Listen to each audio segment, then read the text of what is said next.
Alors,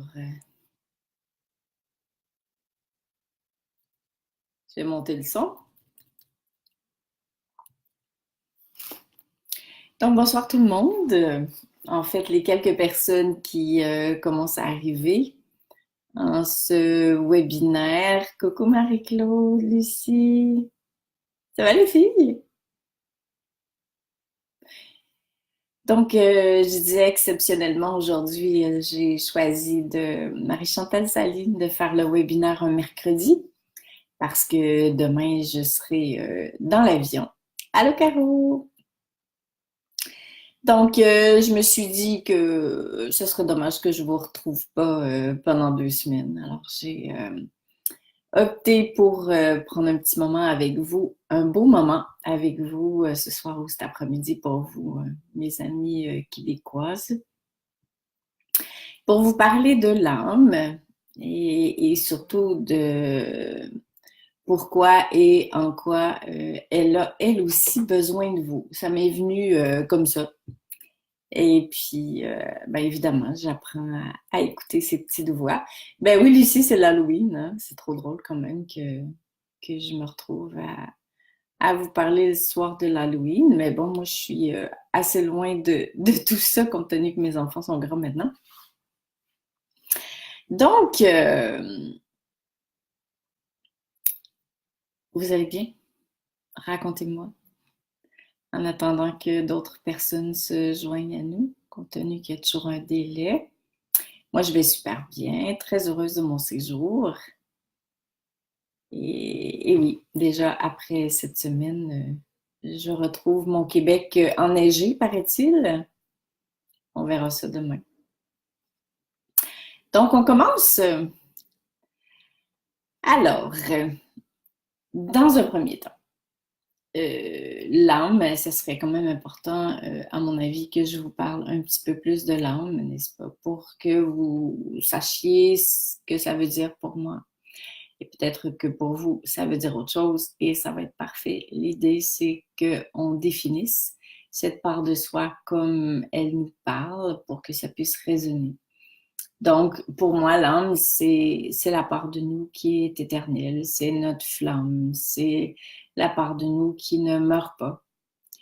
C'est celle en laquelle se trouvent nos réponses, se trouve ce que j'appelle notre plan de vie, pas un plan d'une vie qui nous retient, qui nous étrique, mais le plan dans lequel est inscrit ce qu'on est venu expérimenter, ce qu'on est venu guérir et aussi, bien sûr, ce qu'on est venu partager parce qu'on vient aussi partager des choses. Coucou Isabelle.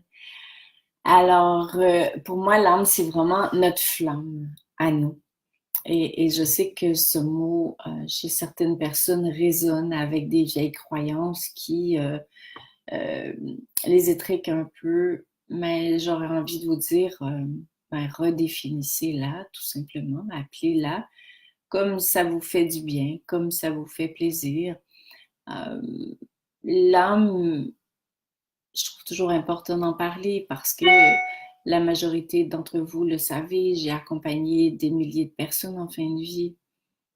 Et une des grandes souffrances des personnes en fin de vie, c'est de ne pas s'être souvenues avant qu'elles étaient plus que ce qu'elles pensaient.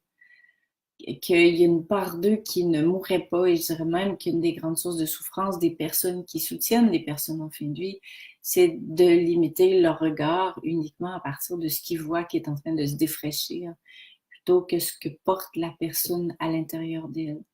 Donc, bref, pour moi, l'âme, c'est vraiment ça.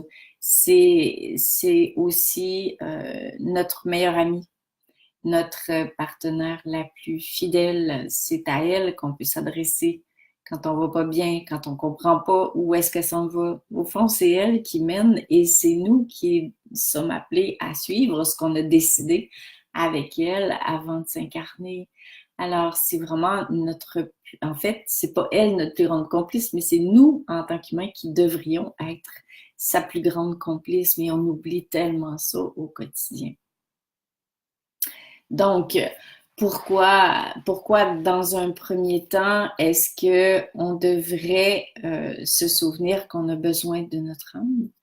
Ben parce que, honnêtement, sans notre âme, notre vie, elle fait pas vraiment de sens. Euh, Sans notre âme, eh ben, on n'a pas cette dimension éternelle qui survit à tout. On est limité à l'éphémère, à tout ce qui n'est pas durable. Et on n'a pas justement cette confidente à laquelle s'adresser. On est départi d'un plan de vie, d'une raison d'être supérieure à tout ce qu'on vit ici, à tout ce qu'on vient expérimenter. Coucou Sylvie. Alors, on a besoin de notre âme parce que ça donne du sens à notre vie, parce que nous sommes essentiellement notre âme. Parce que notre âme aussi, elle est reliée à l'âme universelle. Notre âme, elle est amour, elle est notre véritable nature. Et notre véritable nature est aussi reliée à l'amour universel, à Dieu, à l'amour avec un grand A, appelez-le comme vous voulez. Tout ça, c'est relié ensemble. Et j'ai souvent parlé, échangé dans le cadre des stages avec des gens qui avaient carrément oublié leur âme. Il y avait eux, puis il y avait Dieu, mais dans le milieu, il y avait eux l'humain, en fait, puis il y avait Dieu, mais il n'y avait pas cette part d'eux qui était déjà sage, qui était déjà amour. Alors, il y avait une non-reconnaissance de leur véritable nature qui dépendait uniquement, si on veut, entre guillemets, d'une instance supérieure, tandis que plus grand que soi, c'est pas ça. C'est la forme d'amour, en tout cas, pas selon ma perception et mes croyances, bien sûr, c'est la forme d'amour la plus élevée à laquelle on a tous accès. Donc, se souvenir que nous aussi, on est divins, c'est super important. Salut Colette. Alors, le sujet du live de ce soir et surtout, bien sûr, je vous invite à poser vos questions, à me donner vos réflexions parce que c'est grâce à vous que ces lives existent. Je vous raconte qu'est-ce qui fait en sorte qu'un jour j'ai compris que mon âme avait aussi besoin de moi. Et ça, pour moi, je vous l'ai dit dans le texte qui introduisait le live de ce soir, ça a complètement transformé ma relation à la vie. Ça m'a même, à la limite, je dirais quasiment sauvé la vie. C'est peut-être un peu fort comme terme, mais c'est vraiment comme ça que je me sentais. Donc, je vous raconte. À un moment où j'étais mais complètement découragée, ça vous est sûrement arrivé à vous aussi, où vous avez l'impression que vous avez tout fait pour donner du sens à votre vie. Dans votre quotidien, vous avez tout fait pour vivre en accord avec la sagesse, avec tout ce que qu'on vous dit, tout ce qu'on a appris. Vous avez l'impression que vous commencez à vous incliner devant plus grand que vous. Vous avez l'impression que vous avez montré à plus grand que vous étiez constant, que vous étiez persistant dans vos engagements, que vous étiez détaché ou du moins que vous essayez de vous détacher de l'éphémère et que vous faisiez tout pour guérir ce qui vous éloigne de ce que vous êtes vraiment. Bref, vous choisissiez vraiment de faire de votre mieux pour vivre en accord avec tout ce qu'on dit, toutes les règles, toutes les lois de la sagesse et tout et tout. Et un jour, évidemment, comme tous les êtres humains sur Terre, j'étais encore un peu dans l'illusion, dans l'attente que enfin tous les efforts que j'allais faire allaient donner des résultats dans ma vie. Puis Dieu sait que j'en ai fait. Si vous avez lu mon bouquin, vous allez comprendre ce que je dis. Et, et j'ai atteint un jour le summum de mon découragement, c'est-à-dire que j'avais investi des mois et des mois et des mois dans l'écriture de mon livre sur la maladie d'Alzheimer. Et là, pendant que j'écrivais, j'avais pas un rond, j'avais pas d'argent. Tu sais, tu passes 9 mois de ta vie à écrire parce que c'est ta destinée de partager et que tu le fais avec tout ton cœur. Le matin, tu te réveilles, puis tu dois justement taire les pensées qui veulent t'éloigner d'un résultat possible. Tu dois taire les pensées qui te disent que tu n'auras peut-être pas assez d'argent pour arriver. Tu dois taire les pensées qui voudraient une confirmation que tu fais la bonne affaire. Tu dois taire les pensées qui se demandent s'il y a un éditeur qui va vraiment publier ton livre. Et il y a une autre part de moi qui souhaitait tellement que ce livre-là, il marche pour qu'enfin j'ai une preuve que ça sert à quelque chose, tout ce que j'ai fait, et puis que enfin je puisse comme avoir une vie un petit peu plus légère. Donc, il y avait cette part de moi qui essayait de vivre en accord avec la sagesse, puis il y avait une autre part de moi qui continuait d'espérer que les choses tournent en ma faveur pour que enfin il y ait un résultat à mes investissements intérieurs. Et je ris, je souris en vous le racontant. Mais bref, le livre, et certes, je suis très, très heureuse de l'avoir vécu et je ne changerais aucune ligne dans le bouquin. Mais évidemment, comme j'amène une approche nouvelle, on est d'accord de dire que ça ne s'est pas vendu par millions. Et quand j'ai constaté, et pourtant j'aurais dû être contente si ce n'est qu'il soit publié, bien sûr, mais là je suis humaine, donc je vous parle de mon ego, de mon mental, qui s'est découragé parce que quelque part, dans mon être, je portais l'espoir que ça marche enfin, qu'il y ait vraiment cette confirmation-là. Et là, vraiment, je suis comme descendue, mais descendue dans le découragement humain de à quoi ça sert tout ça, ça fait des années que j'en arrache, pourquoi je continue, gna gna gna gna. Et j'appelle une amie, une grande sage qui aujourd'hui est décédée. Et elle me dit exactement ce que je vous ai écrit. Elle me dit, tu as besoin de ton âme, certes, pour donner un sens à ta vie. Et ça, je sais que tu le sais et que tu le fais. Mais maintenant, j'aimerais que tu saches que ton âme a besoin de toi pour se réaliser. Et j'avais jamais, jamais, jamais vu les choses sous cet angle-là. Peut-être que vous l'avez déjà vu, et tant mieux pour vous. Mais moi, je ne l'avais jamais vu. J'avais toujours vu l'âme comme étant supérieure à moi et plus grand que moi comme étant encore plus supérieure à moi, une espèce de hiérarchie. Mais j'avais jamais vu mon humain, ma part humaine, comme étant aussi importante que ma part divine dans ma vie. Et ça m'avait jamais effleuré l'esprit que mon âme, elle, qui était supposée d'être si sage, dans sa nature profonde, amour, nana, tout ça, déjà branché avec plus grand que moi, qu'elle pouvait avoir besoin de moi, Lynn Asselin, l'humaine, avec ses défauts, ses tentations, ses défis, ses caractéristiques, sa personnalité. C'est comme à quoi bon? Et c'est vrai que sur Terre, on s'est incarné pour grandir en amour et de le faire pour les autres, c'est pas mal du tout.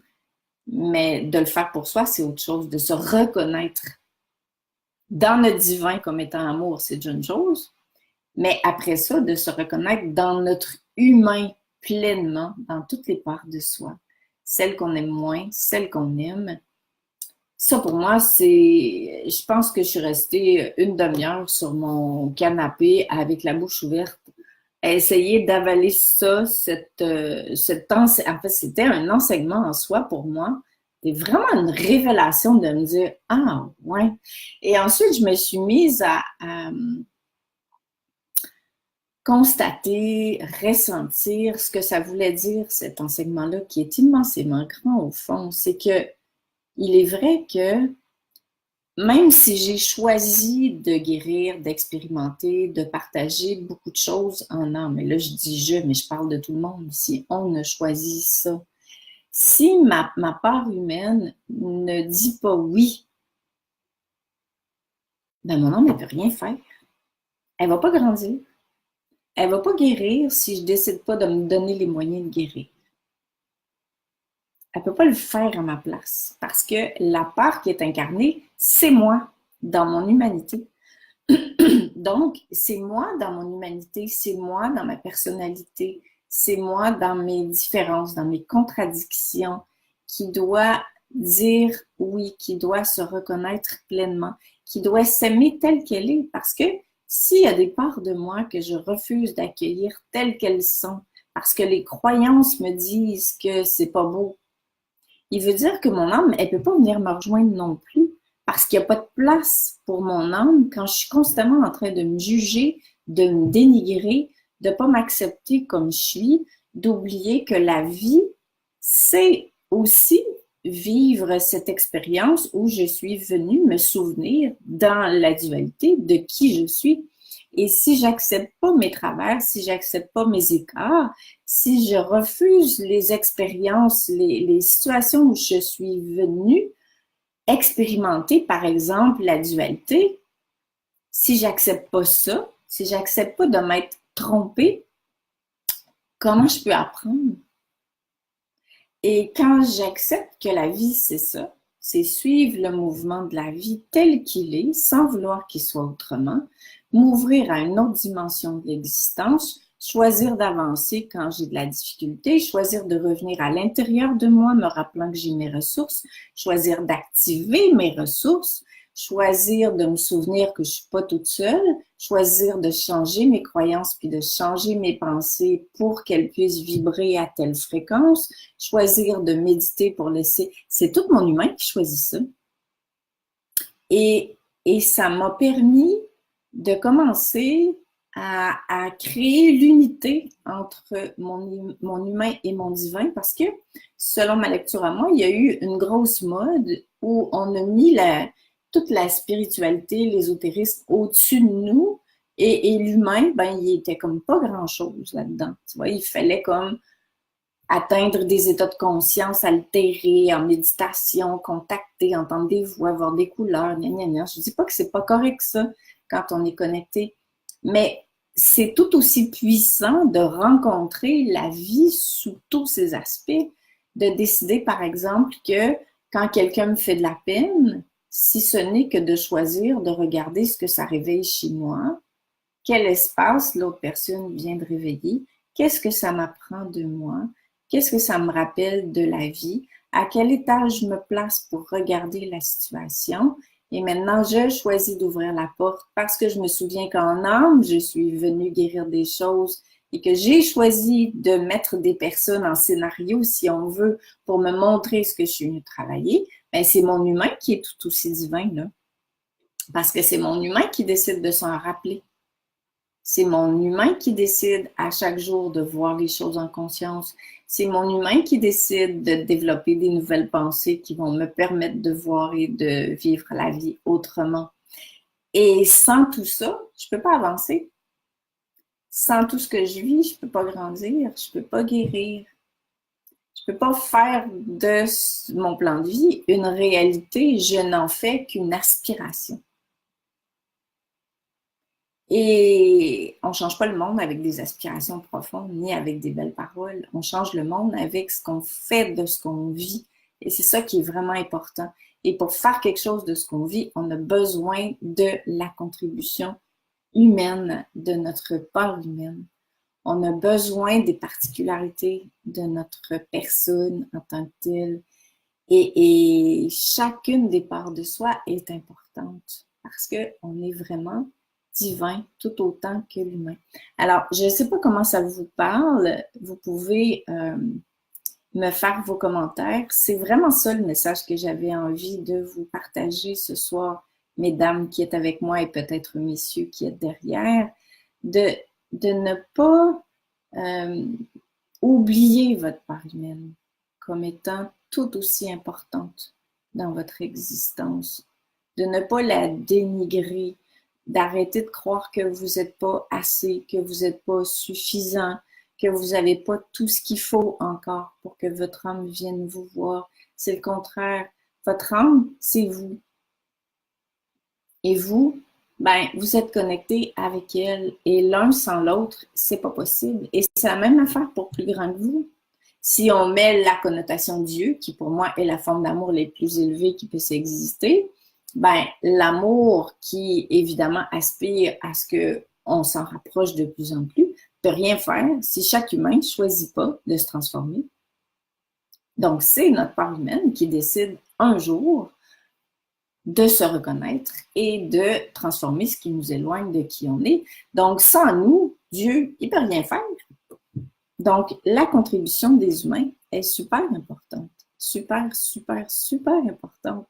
Puis je me suis sentie très privilégiée de me faire dire ça, d'avoir cet enseignement-là à cette période de ma vie. Parce que ça a complètement renversé la notion que j'avais, si je reprends cet exemple-là pour terminer, de mon bouquin. Eh bien, moi qui étais super découragée que ça marche pas comme mon humain aurait voulu que ça marche, me rappelant que mon âme, elle avait aussi besoin de moi, ben, je me suis grouillé les fesses pour sortir de cet état-là Parce que je savais que tant et aussi longtemps que je restais là-dedans, dans le découragement, dans gna, gna, gna, mon âme ne pouvait rien faire.